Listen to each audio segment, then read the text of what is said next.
Yo, what is going on, everyone? My name is Nick, or the Notorious Fantasy, and in today's video, we're going to be talking about my week number 13 quarterback rankings for fantasy football in 2021. Inside today's video, we're going to be going in depth into my top 24 ranked quarterbacks of the week, as well as discussing into why I have them ranked at each and every single spot inside the top 24. But before we could get into things, I would like to ask, if you are new to the channel and you do end up enjoying today's video, to please make sure that you do hit that subscribe button down below, because not only is it free, I put out content every single day to help you guys win your 2021 fantasy football championship. And while you're down there, whether you are new to the channel or not, please make sure to hit that like button down below to help boost this video up the algorithm so that more beautiful people like yourself can see today's video. I would also like to ask, if you guys are on Twitter and would like to follow me on there, to please do so at Notorious FNTSY. So without further ado, let's get into my week number 13 quarterback rankings. We begin at number 1 with Tom Brady, quarterback of the Tampa Bay Buccaneers, going up against the Atlanta Falcons in Atlanta. Last week, the Tampa Bay Buccaneers faced off up against the Indianapolis Colts in what was a very high-scoring, very close back-and-forth affair between the two teams. So based upon that narrative, you probably would have thought that Tampa Bay Tom Brady laid the hammer down in terms of fantasy football and was one of the best quarterbacks on the week. But it just turns out that Leonard Fournette ended up rushing for 4 touchdowns in that game, and Tom Brady didn't have all that good of a fantasy day. Now this week, they're going up against the Atlanta Falcons in Atlanta, and we all know what Tom Brady does to the Atlanta Falcons, so I expect this to be a certified beatdown. The question is this going to be a Tom Brady beatdown where he just carves the defense up, or is this going to be another one of those games where Leonard Fournette just steals all the shine and Tampa Bay Tom Brady ends up not having all that great of a day? But at the end of the day, in such a great matchup like this, I do expect Tom Brady to play well, so you just have to rank him as the number 1 quarterback on the week based upon this amazing matchup. At number 2, we have Kyler Murray of the Arizona Cardinals going up against the Chicago Bears in Chicago. The assumption right now is that Kyler Murray as well as DeAndre Hopkins are going to end up playing for the Arizona Cardinals. Nothing is completely locked in, so obviously if Kyler Murray doesn't end up playing tomorrow, then guess what? You're not going to play Kyler Murray. But my assumption is that he does return in this game up against the Chicago Bears defense in Chicago, and I love this matchup for him. I think that Kyler Murray could easily run all over this defense as well as pass the ball all over them. Again, DeAndre Hopkins coming back just gives me even more confidence for Kyler Murray. There's a great matchup for him for his return game, so I expect him to put up a top 5 performance, thus being ranked as my number 2 quarterback on the week. At number 3, we have Patty Mahomes, quarterback of the Kansas City Chiefs, going up against the Denver Broncos. Now, my one worry about this game is that it is just going to end up being some type of low-scoring, very, not necessarily a boring game, but a methodical rushing game from the Denver Broncos, to where there's just so much time dripping off the clock that it ends up screwing over Patrick Mahomes a little bit. But even with that said, I think that Patrick Mahomes has looked a lot better as of recently. Typically, Patrick Mahomes lives up to the occasion on a Sunday night game, on a Monday night game, on a Thursday night football game. Whenever he's in a primetime scenario, the guy just carves up these defenses. So I expect Patrick Mahomes to look very solid in this matchup. At number 4, we have Lamar Jackson and the Baltimore Ravens going up against the Pittsburgh Steelers in Pittsburgh. Now, I know there is an overwhelming narrative that Lamar Jackson just sucks complete and utter donkey hog up against the Pittsburgh Steelers, and that the Pittsburgh Steelers are going to just run away with this game, because that's what always happens up against Lamar Jackson. But let me tell you, this is not the same Steelers team of the past. Big Ben Roethlisberger looks atrocious. Lamar Jackson should have no issue at all playing a lot better in this game. Plus, I think he's 100% fully healthy. He's not even somewhat sick anymore. I expect him to have a very solid showing in this game up against the Steelers. At number 5, we have Jalen Hurts of the Philadelphia Eagles going up against the New York Jumbo Jets in New York. Now, this Jalen Hurts ranking is tentative because we should know by tomorrow morning just how healthy Jalen Hurts is. Now, it is entirely possible that Gardner Minshew ends up playing, but just like with Kyler Murray, I really do believe that Jalen Hurts will play in this game. The question is, how healthy is he? Is he going to be hampered by the injury? Is that going to hurt his rushing stats? And if that is the case, where we're seeing that, oh, he's a little bit more banged up, then maybe I would drop him down a couple of ranks. But if this was a 100% healthy Jalen Hurts, I understand that he played like dog shit last week up against the Giants. I will put a lot of the blame on the receivers. It seems like Jalen Reagor has no idea how to play football, better off flipping patties at McDonald's. But at the end of the day, Jalen Hurts should be able to have a good game, even if he is banged up. Sure, it may end up hampering considering his rushing potential, but I'm definitely going to fire him up this week as long as he's healthy. Again, this matchup up against the Jumbo Jets is just so juicy. At number 6, we have Josh Allen of the Buffalo Bills going up against the New England Patriots. Now, Josh Allen, inside of the top 10, in my opinion, is the most risky quarterback start of the week. Now, does that mean that I think Josh Allen is going to be a complete and utter dumpster fire up against the Patriots? No, but I do understand that the Patriots have one of, if not the best defense in the National Football League. Now, will they be able to stop the Buffalo Bills offense, which in my opinion is one of the best offenses in the NFL?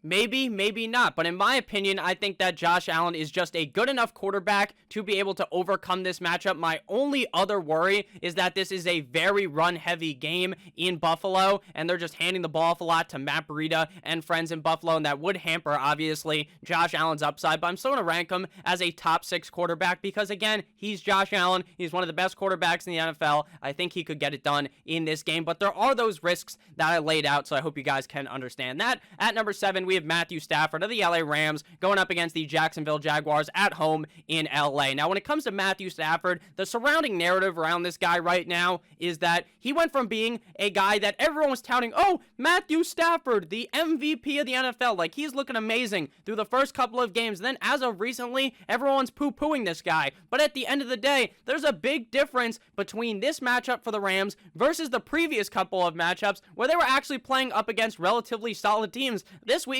they get the sorry-ass Jacksonville Jaguars. If there was ever a spot for Matthew Stafford to bounce back, it would be up against the Jacksonville Jaguars. I personally believe that he looked pretty solid last week up against the Green Bay Packers. Obviously, the team doesn't get a win, but I think Matthew Stafford looks solid, and I expect him to be able to absolutely eviscerate this Jacksonville Jaguars defense. The only reason why he's number 7, it's kind of a similar narrative to Tom Brady, where this could be just such a beatdown that we see a lot of Darrell Henderson or Sony Michel late on in the game. At number 8, we have Justin Herbert, the pervert, quarterback of the LA Chargers, going up against the Cincinnati Bengals. Now, in my opinion, this is the hardest game to get a read on this week. I believe right now the spread is either -3 or -3.5 in favor of the Cincinnati Bengals, but if I'm being honest with you, I think this is a complete and utter toss-up. I think that the LA Chargers could come out here and easily slap around the Cincinnati Bengals. I think the same thing could happen on the other side, and we see Joe Burrow have a humongous performance up against the LA Chargers defense. Now, that Chargers defense is very solid technically as a whole up against the run. They're not too hot, so maybe this offense is going to look to run the ball a lot with Joe Mixon, and that does end up hampering Joe Burrow, who we're going to be talking about in a minute or two. But when it comes to Justin Herbert, this guy has all the weapons. I understand that they are not using Mike Williams correctly, and that really does hamper Justin Herbert and this team as a whole. If you guys remember earlier on in the year when they were giving Mike Williams all of these receptions, when it was basically a dead even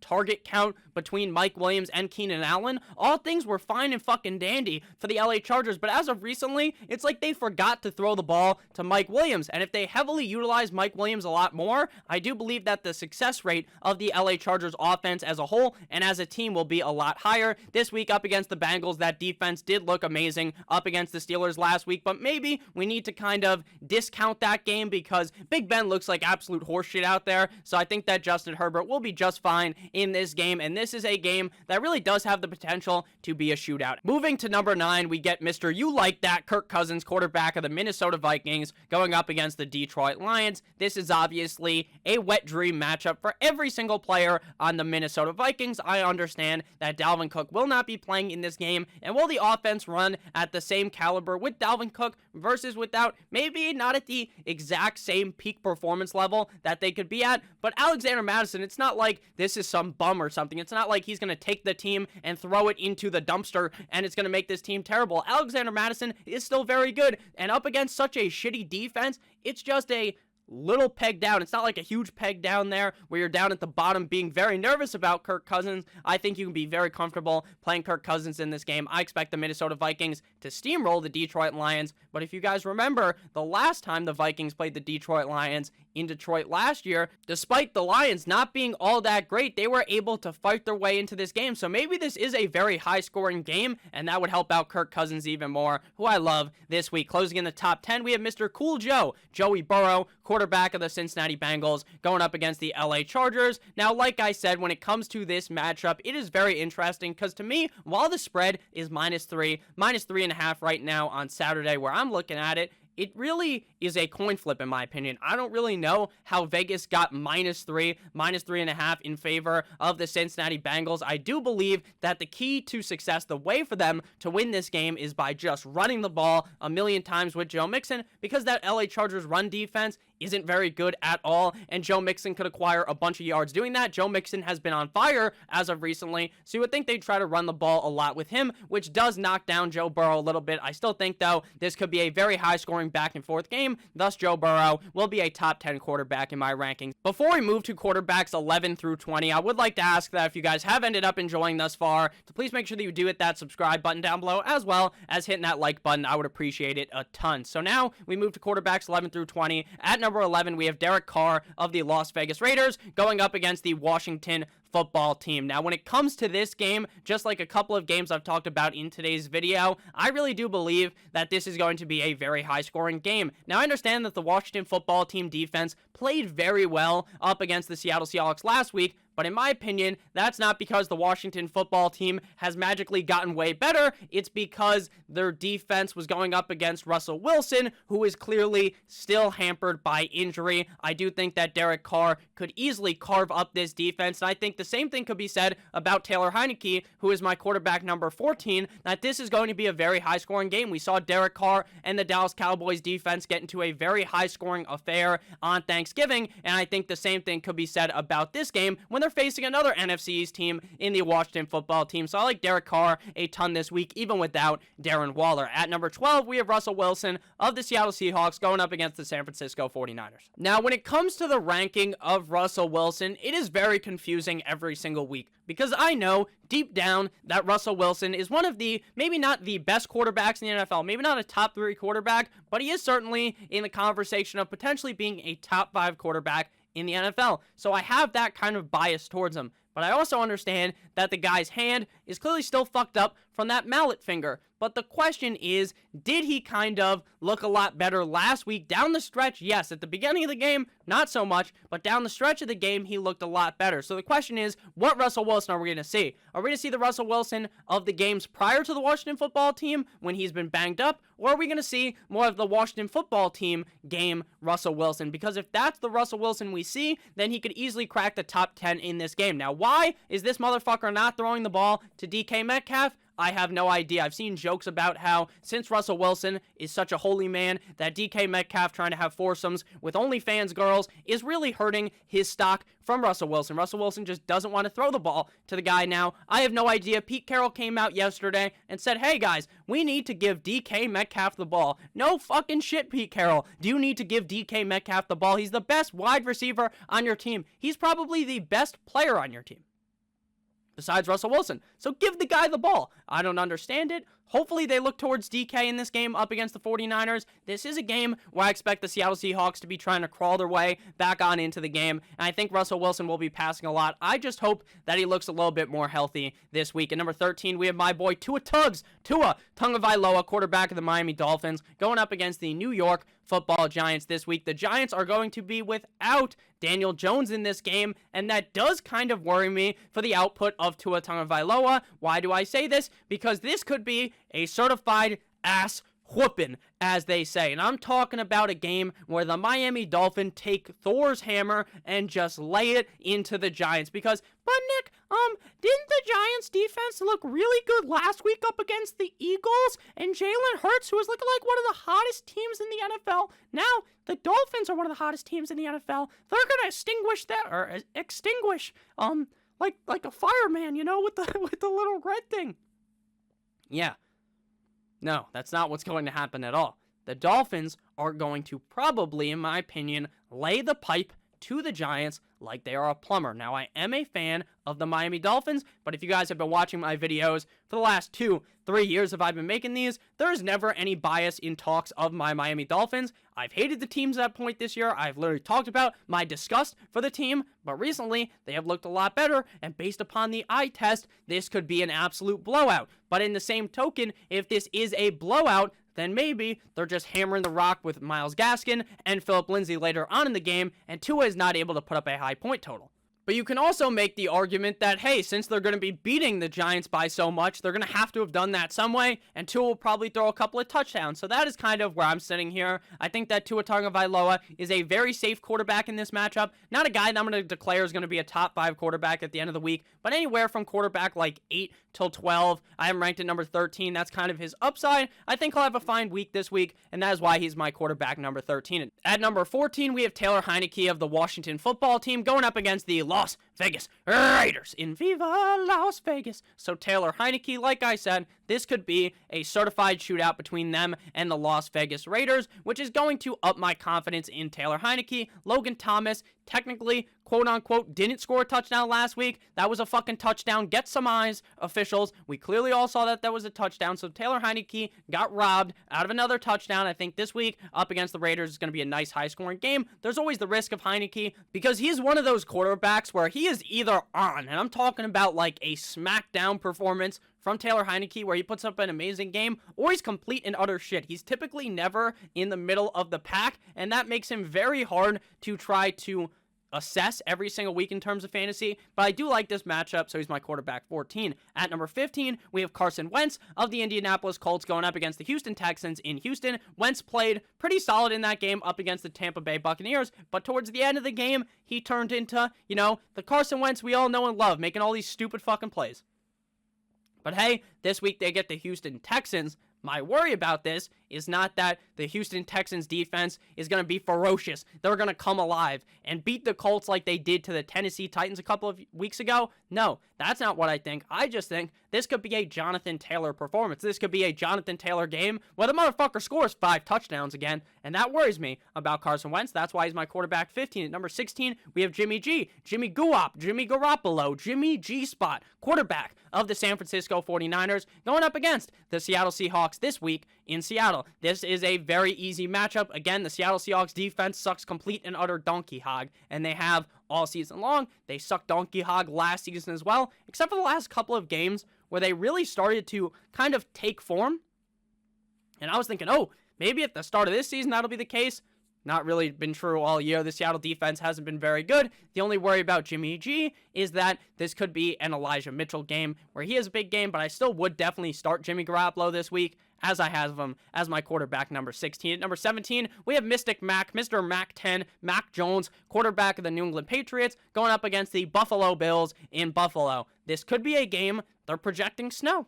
And there's nothing I love more than a little bit of snow. Some snow football. That's always fun. Mac Jones versus the Buffalo Bills. A big factor in this game that no one is talking about is Hunter Henry. Hunter Henry's wife is ready to birth. She's about to have a child. And unlike Carson Wentz, Hunter Henry, he's just like, you know what? I'm going to be there for my wife. And, I respect that. There's nothing wrong with that. Being there for your wife. Very nice. You had the kid. You're going to go ahead and be there for your wife. I completely respect that. But that's actually going to take a huge toll on this game if Henry isn't there because of how much of a red zone threat and how much use that Hunter Henry sees in the red zone. That is very helpful towards Mac Jones inside of the red zone. So I think that if Hunter Henry doesn't play, that makes me even more nervous about Mac Jones. I already don't love this game for Mac Jones. He's one of those quarterbacks that's pretty good. He's a pretty good NFL quarterback, but in terms of fantasy football, the guy's never going to rush for 50, 60 yards. So if he doesn't dissect the defense, then he's probably not going to have a great fantasy performance. At number 18, we have Trevor Lawrence, Mr. T-Law, quarterback of the Jacksonville Jaguars, going up against the LA Rams in LA. Now, I understand, Nick, the LA Rams defense hasn't looked very good over the last couple of weeks. Does that mean that Trevor Lawrence is going to have an amazing game and maybe they upset the LA Rams? In my opinion, probably not. They've been playing up against good competition. This Rams defense is still good. I think that they do a good job at locking down the pass catchers for Trevor Lawrence. I think Trevor Lawrence struggles in this game as my quarterback number 18. If you guys haven't noticed, after Jimmy Garoppolo, in my opinion, things start to get really dicey in these quarterback rankings. At number 19, we got Tyrod Taylor, quarterback of the Houston Texans, going up against the Indianapolis Colts. This is a game where they are going to be down, but the Colts defense looks pretty solid, so I worry about Tyrod's potential deep on in the game. I still do believe that Brandon Cooks is a worthy start, but besides that, who the hell is Tyrod going to throw the ball to? I think that he struggles immensely up against the Colts, but he does have some rushing upside, which could make him be a top 20 quarterback on the week. Closing in the top 20, we have Mr. Teddy Two Gloves, Teddy Bridgewater, Teddy Roosevelt, quarterback of the Denver Broncos, going up against the Kansas City Chiefs on primetime. Or is it in prime time? Whatever the correct English lexicon usage is there. Teddy Two Gloves up against the Chiefs. Teddy Bridgewater is just one of those quarterbacks that you play, and you're just fully expecting him to be anywhere from quarterback like 16 to 24. That's what he is. He's never a guy that's really going to be a top 12 quarterback. I understand the Chiefs' defense sucked ass early on the season, but recently they've started to take form. They've looked a lot better. They have had 6 interceptions over the last 6 games, so they are going to potentially turn over Teddy Bridgewater in this game. The way they win this game, the secret to success for Teddy Bridgewater and the Denver Broncos is to run the rock effectively with Javonte Williams here. Melvin Gordon may play, he may not play. That's definitely up in the air, but it seems more doubtful for him, so I think Javonte Williams really takes a heavy load in this game and really carries the rock to potentially lead the team to victory. Thus, me not really wanting to start Teddy Two Gloves in this matchup. Quarterback 20 could do a lot worse than him, but he could also do a lot better. The final quarterbacks to discuss here, quarterbacks 21 through 24. At number 21, we have Mr. Matty Ice Baby, dun dun dun dun dun dun dun, of the Atlanta Falcons, going up against the Tampa Bay Buccaneers at home in Atlanta. The problem with Matt Ryan is that this man has just been streaky all season long. He had bad points in the season, then he has these amazing triumphs where he has a couple game stretches of looking like, oh, you know what, Matt Ryan still has it. Maybe, just maybe, he's going to be fine in Atlanta. Maybe he's got a couple years left in Atlanta. And then there's games where the guy looks fucking atrocious, like up against the Patriots, and you're like, oh, this guy's gone after the year, right? There are so many different we've seen so much greatness, and we've seen just bottom of the barrel Matt Ryan. And recently, we've been on a train of him playing like shit, so I'm going to continue to ride, maybe not the hot train, maybe this is the cold train. He just looks terrible. So Matt Ryan, quarterback 21 at number 22. Speaking of looking terrible, Big Ben Roethlisberger, quarterback of the Steelers, going up against the Baltimore Ravens. The man who can't even fit his head in a football helmet, going up against the Baltimore Ravens. I understand the Ravens haven't looked good as of recently, but the defense is still good, and Big Ben sucks, so he's quarterback 22. You just can't rely on him. At 23, we have Andy Dalton, the Ginger Ninja, going up against the Arizona Cardinals. My assumption is that he plays and Justin Fields is out. This matchup up against the Cardinals is pretty bad. Like, not pretty bad, meaning like, oh, this is a great game for Andy Dalton, meaning this is pretty bad for Andy Dalton. So he's quarterback 23. Closing out the top 24, we've got Jared Goff, quarterback of the Lions, going up against the Minnesota Vikings. Now, I talked a little bit earlier about this potentially being a close back-and-forth game. But I do feel as though a lot of the time when we talk about a game like this where the Lions could be back and forth here in the game, then a lot of the time the running back benefits from that. Now, it's not DeAndre Swift, it's Mr. Jamal with 2 A's Williams, but I do like him in this game, and I just don't trust Jared Goff. So thank you guys all so much for watching today's video. If you did end up enjoying, please make sure to hit that like button as well as that subscribe button. I would appreciate it a ton. I love you guys all. I hope you have a great rest of your guys' day, and as always, goodbye!